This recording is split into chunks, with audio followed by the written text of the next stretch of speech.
This boy was walking towards the station when he suddenly heard a noise behind him. The boy froze instantly, his face filled with terror. As he turned his head to look, he saw a motorcycle speeding right towards him. The boy was scared out of his wits. He quickly ran down the slope and found a hiding spot to take cover. The village chief was afraid of losing talented people, so he forbade anyone from leaving the village. The boy had big dreams and was determined to go to the city. Having barely escaped from the village, he was too scared to make a sound. Before long, a few men caught up to the station. They called over the bus driver to ask about the boy's whereabouts. The driver clearly had no idea, and the boy watched all of this unfold from a distance. To avoid getting caught by the bad guys, the boy had no choice but to take a small path. But after just a few steps, he heard a noise behind him. The boy turned to look and immediately started running down the mountain. He saw a vagrant leading a donkey walking towards him. Terrified, the boy hid behind a pile of grass, not daring to make a sound. He watched as the vagrant walked further and further away. The boy finally breathed a sigh of relief, but just as he was about to get up, he accidentally slipped and tumbled down the hillside. Luckily, he grabbed onto a life-saving straw.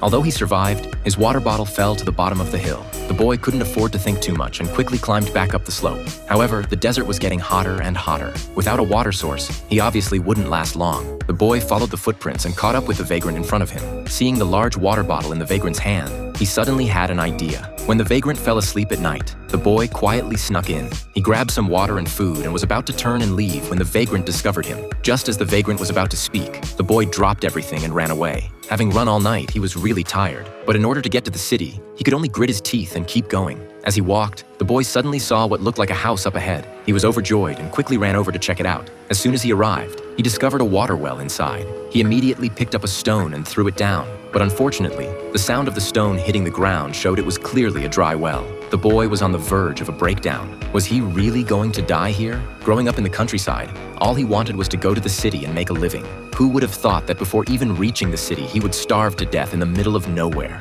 The more the boy thought about it, the angrier and more exhausted he became. Before long, he passed out on the ground. In a daze, he saw someone walking towards him from a distance. It was the vagrant he had met on the way. Fortunately, the vagrant wasn't cold-hearted and saved the boy. The two of them decided to rely on each other and head to the city together. But just as they were about to set off, they heard a dog barking incessantly in the distance. The vagrant, his face full of suspicion, went to take a look. To his surprise, there was a man on horseback riding towards them. He turned his head and saw another man on the other side. The vagrant immediately realized something was wrong. He quickly told the boy to hide. Before long, two men with hunting rifles on their backs arrived at the scene. They were the very villains who wanted to capture the boy and bring him back.